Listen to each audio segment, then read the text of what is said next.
Hello student, स्वागत है आप सभी का पॉली वाला टेक्निक के एक नए वीडियो में। और B2P रीचेक फॉर्म 2025 का ऑफिशियल नोटिफिकेशन रिलीज कर दिया गया है कि कब से कब तक आप फॉर्म को फिलअप कर सकते हैं, रीचेक का फॉर्म भर सकते हैं। इसके अलावा पूरा स्टेप्स क्या रहता है, पूरा प्रोसेस क्या रहता है, ऑफिशियल नोटिफिकेशन में सारी चीजें बताई गई हैं। तो वीडियो को ध्यान से देखेंगे, सारी चीजों को समझेंगे। हर बार की बात करें तो बहुत सारे बच्चे ऐसे होते हैं जो जल्दीबाजी में कल की लापरवाही कर बैठते हैं और गलत तरीके से फॉर्म को सबमिट कर देते हैं। जाहिर सी बात है कि आपका पैसा भी वेस्ट होगा, गलत तरीके से फॉर्म फिलअप हो जाएगा, आपका कल के फॉर्म सबमिट नहीं माना जाएगा। कभी कभी तो ये भी देखने को मिलता है कि बच्चे कल के पेमेंट करने जाते हैं, पेमेंट कर देते हैं, पैसा बैंक से कट जाता है और उनका वहां पे पेमेंट फेल दिखाता है। इस केस में भी बच्चे फंस जाते हैं, जानकारी होती नहीं है, जानकारी के अभाव में गलत तरीके से सारी चीजों को कर देते हैं। तो जब तक मैं आपको वीडियो प्रोवाइड नहीं कर देता, और हर बार आपको मालूम है कि ऑप्शन में कुछ ना कुछ बदलाव देखने को मिलते हैं, तो जब तक मैं आपको लाइव वीडियो प्रोवाइड नहीं करता तब तक आपको अपने मन से फॉर्म को फिलअप नहीं करना है, क्योंकि जैसे ही लिंक एक्टिवेट होगा मैं सबसे पहले आपको वीडियो प्रोवाइड करता हूं। कई सालों से आप देखते आ रहे होंगे, ठीक है। तो जल्दीबाजी और लापरवाही नहीं करना है। अगर आपको तरीका वगैरह मालूम है, खुद से भी करते हैं, तो आपको जल्दीबाजी में या फिर कहिए कोई लापरवाही नहीं करना है जिसकी वजह से कहिए आपका फॉर्म गलत तरीके से सबमिट हो जाए और आपकी कॉपी रिचेक ही ना हो। अब चलिए मेन पॉइंट्स की ओर आते हैं। यहाँ पे आपको दिख रहा होगा अभी अभी नोटिफिकेशन जारी हुआ है 17/7/2025 डेट में।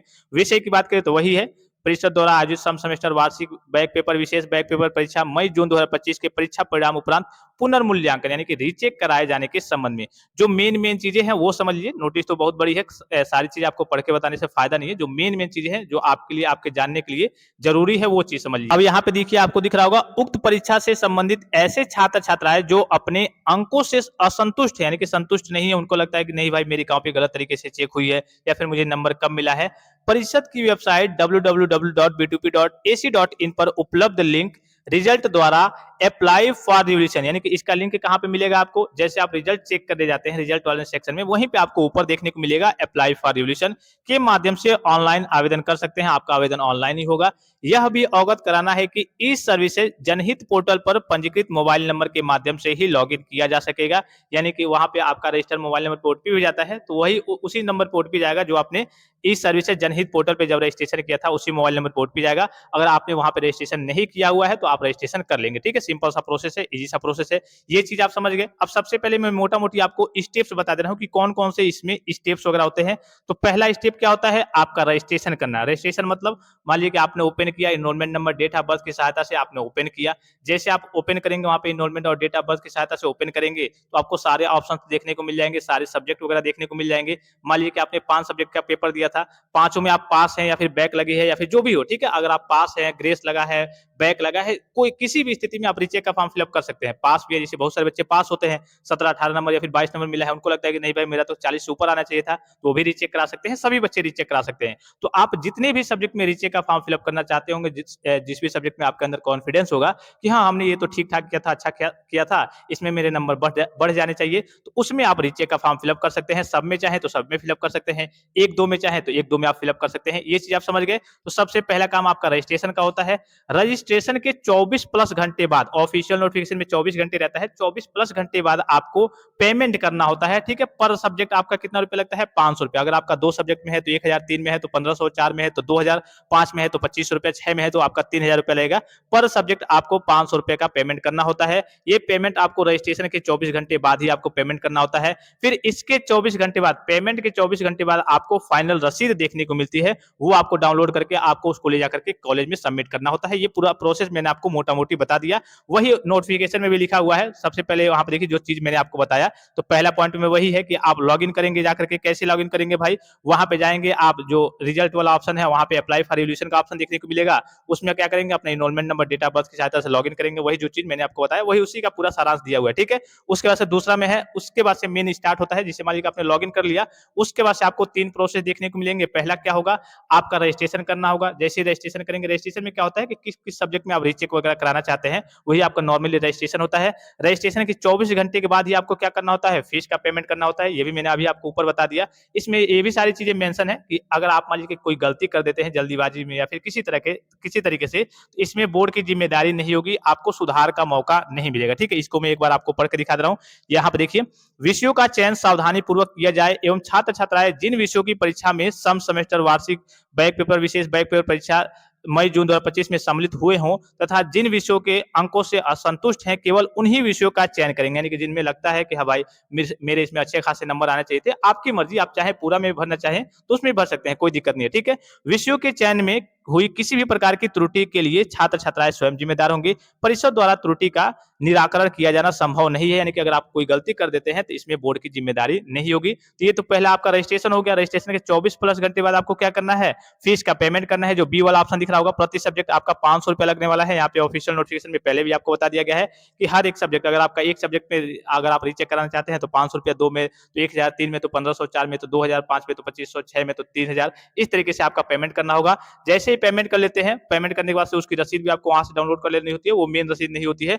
उसके 24 घंटे बाद आपको क्या करना होता है, उसके 24 घंटे बाद यहाँ पे देखिए ऑफिशियली मेंशन है कि उसके 24 घंटे बाद आपको तीसरे प्रोसेस की ओर जाना होता है। जो ओरिजिनल कल की फाइनल रसीद होती है, इसको आपको डाउनलोड करना होता है और कॉलेज में ले जाकर के सबमिट करना होता है। ठीक है, अगर कोई दुविधा वगैरह बाद में क्रिएट हो जाती है तो यहाँ पे हेल्पलाइन नंबर, 2 हेल्पलाइन नंबर आपको दिख रहे होंगे, इस पे आप कांटेक्ट कर सकते हैं। सारी चीजें यहाँ पे दी हुई है। अब देखिए यहाँ पे एक चीज दिख रहा होगा, जो सबसे मेन चीज है वो है आपका डेट, कि डेट क्या रहने वाली है। तो डेट यहाँ पे आपको दिख रहा होगा, पुनर्मूल्यांकन के रजिस्ट्रेशन की तिथि 18/7/2025 यानी कि कल से स्टार्ट है और 22/7/2025 तक है। ठीक है, कब से कब तक है, 18 से लेकर के 18, 19, 20, 21, 22 तक है। एवं पेमेंट रिसिप्ट के प्रिंट करने हेतु अंतिम तिथि यानी कि रसीद डाउनलोड करने की जो तिथि है वो है आपकी 24/7/2025 तक है। ये चीज आप समझ गए। परिषद द्वारा पुनर्मूल्यांकन हेतु उपरोक्त ऑनलाइन माध्यम के अतिरिक्त किसी भी माध्यम से आवेदन स्वीकार्य नहीं किया जाएगा। ये सारे काम आपके ऑनलाइन होते हैं, आपको मालूम है कि ऑफलाइन तरीके से इसमें कुछ नहीं करना होता है। उसके बाद से देखिए यहाँ पे आपसे अपेक्षा है कि अपने संस्था में अध्ययनरत छात्र छात्राओं को कतिपय विषय में आवेदन करते समय पुनर्मूल्यांकन विकल्प का चयन सावधानी पूर्वक किए जाने एवं जिन विषयों की परीक्षा सम सेमेस्टर वार्षिक यानी कि जो परीक्षा आपने एग्जाम वगैरह दिया है उसमें ही जो भी सब्जेक्ट आपका वहां पे शो होगा उसी में आपको रीचेक वगैरह कराना है और कोई गलती वगैरह नहीं करनी है, जल्दीबाजी नहीं करनी है, वही सारी चीजें बताई गई हैं। फिर यहाँ पे एक और चीज यहाँ पे देखिए ऑफिशियली मेंशन है, जो मेन चीज है वो मैं आपको बता दे रहा हूँ। यहाँ पे दिख रहा होगा कि जो बच्चे मोबाइल नंबर वगैरह मेंशन किए थे, ठीक है, जो बच्चे क्या हुए थे, मोबाइल नंबर वगैरह 2533 बच्चे ऐसे थे जिन्होंने कहा कि पहले मोबाइल नंबर वगैरह मेंशन किया था, तो उनको रीचेक कराने से कोई फायदा नहीं है। वो रीचेक कराते हैं, फिर भी कहिए कि अगर पकड़े जाते हैं, जाहिर सी बात है पकड़े तो जाएंगे, उनका उसीलिए 00 नंबर दिया हुआ है। और जो बच्चे मान लीजिए ऐसे भी यहाँ देखिए, यदि पुनर्मूल्यांकन हेतु आवेदन करने वाले परीक्षार्थी की उत्तर पुस्तिका में मोबाइल नंबर अंकित पाया जाता है तो ऐसे परीक्षार्थियों की उत्तर पुस्तिकाओं का पुनर्मूल्यांकन का कार्य नहीं कराया जाएगा तथा आवेदित छात्र के संबंधित पुनर्मूल्यांकन के विषय में परीक्षा परिणाम में अंकित अंक को परीक्षा समिति द्वारा लिए गए निर्णय के अनुक्रम में शून्य अंक कर दिया गया। यानी कि मान लीजिए कि आपने पहले मोबाइल नंबर वगैरह लिखा था, पहली बार में नहीं पकड़े गए थे, फिर आप रीचेक करा रहे हैं उसमें पकड़े जाते हैं, तो इस केस में आपका 00 नंबर कर दिया जाएगा। ये ऑफिशियली सारी चीजें मेंशन है और पहले भी आपको बताया गया है, इसमें बहुत सारी चीजें आपको बताने की जरूरत नहीं है। ठीक है, तो डेट वगैरह समझ गए, सारी चीजें समझ गए और कुछ यहाँ पे आपको बताने की जरूरत नहीं है। यहाँ पे एक और चीज है, देखिए यह भी अवगत कराना है कि पुनर्मूल्यांकन हेतु प्राप्त होने वाले आवेदनों की उत्तर पुस्तिकाओं का डिजिटल पुनर्मूल्यांकन पृथक परीक्षकों के द्वारा ही कराया जाता है तथा पूर्व में प्राप्त अंकों को पूर्णतः हटा दिया जाता है। यानी कहने का सीधा मतलब है, मान लीजिए कि पहले किसी टीचर ने चेक किया जो आपको कहिए कि 12 नंबर दिया हुआ है, अब जब आप रीचेक का फॉर्म फिलअप करेंगे तो ये 12 नंबर हटा दिया जाएगा कि हाँ कोई देख ना पाए कि हाँ पहले मतलब जो टीचर, अब नया टीचर आपका चेक करेगा। पहली बात कि जब भी आप रीचेक कराएंगे तो पहले जो टीचर आपकी कॉपी चेक किया है वो नहीं चेक करेगा, दूसरा वाला टीचर चेक करेगा। दूसरी बात कि जो नंबर आपको पहले मिला है, जैसे मान लीजिए पहले आपको 12 नंबर मिला है, ठीक है, किसी टीचर ने आपको पहली बार जब कॉपी चेक किया तो 12 नंबर दिया, अब जब रीचेक में जाएंगे आप, दूसरा टीचर चेक करने आएगा तो वो ये नंबर नहीं जान पाएगा कि आपको पहले कितना नंबर मिला है। ठीक है, वो नंबर आपका क्या रखा जाता है, उसको पृथक कर दिया जाता है, अलग कर दिया जाता है, एक तरीके से छुपा लिया जाता है, मतलब कि वो विजिबल नहीं होता है। अब आपका जो नया टीचर रीचेक में आपकी कॉपी चेक करेगा, वो अपने हिसाब से उसकी जैसी मानसा होगी, जैसी स्थिति होगी, वो देखेगा कि हाँ किस हिसाब से बच्चे ने लिखा है, तो अपने मन से अपने हिसाब से नंबर देगा।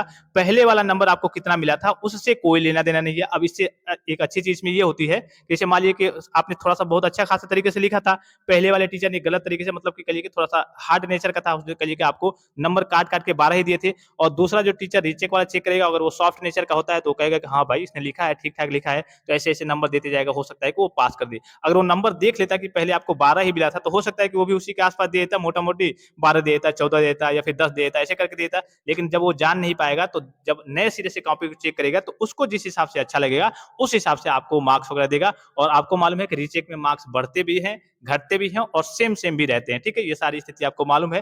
हो सकता है कि 2-4 नंबर आपके बढ़ जाए, हो सकता है कि 2-4 नंबर आपके घट जाए। तो आप सभी स्टूडेंट जिनका खास करके फेल वगैरह हो गए हैं, ईयर बैक लगा है, उनके पास तो मात्र एक ही ऑप्शन है, तो वो रीचेक का फॉर्म वगैरह जरूर फिलअप करेंगे। ठीक है, अब जैसे ही आपका लिंक एक्टिवेट होता है, तत्काल प्रभाव से मैं आपको वीडियो प्रोवाइड कर दूंगा। वीडियो को आपको देख करके मोबाइल फोन से भी आप रीचेक का फॉर्म वगैरह फिलअप कर सकते हैं। इसके अलावा चाहे तो आप साइबर कैफे से कॉन्टेक्ट करके भी वहां से रीचेक का फॉर्म वगैरह फिलअप कराएंगे और पेमेंट वगैरह कराएंगे। पेमेंट वगैरह अगर सिस्टम से होता है तो थोड़ा सा बेटर रहता है। मोबाइल फोन से कभी कभी समस्या वगैरह देखने को मिलती है, हालांकि मोबाइल फोन से भी हो जाता है, लेकिन जो बच्चे नादान होते हैं, मोबाइल फोन वगैरह ज्यादा यूज नहीं करते हैं, उनके सामने थोड़ी बहुत समस्या आ जाती है। आई होप कि ये वीडियो आपको काफी ज्यादा हेल्पफुल और इन्फॉर्मेटिव लगा होगा। और किसी प्रकार का संदेह हो, कोई भी जानकारी चाहिए, तो आप कमेंट बॉक्स में कमेंट करके पूछ सकते हैं। आप अपनी कॉपी को क्या कर सकते हैं, देख सकते हैं। एक बार फिर से सभी स्टूडेंट से रिक्वेस्ट करूंगा कि जिन्होंने अभी तक चैनल को सब्सक्राइब नहीं किया है, चैनल को सब्सक्राइब करके बेल आइकन को प्रेस करके ऑल पे क्लिक कर लेंगे और टेलीग्राम चैनल को ज्वाइन कर लेंगे। और किसी प्रकार का संदेह हो, कोई भी जानकारी चाहिए, तो आप कमेंट बॉक्स में कमेंट करके पूछ सकते हैं। फिलहाल इस वीडियो में इतना ही, इजाजत दीजिए। धन्यवाद, थैंक्स फॉर वॉचिंग। मिलते हैं नेक्स्ट वीडियो में।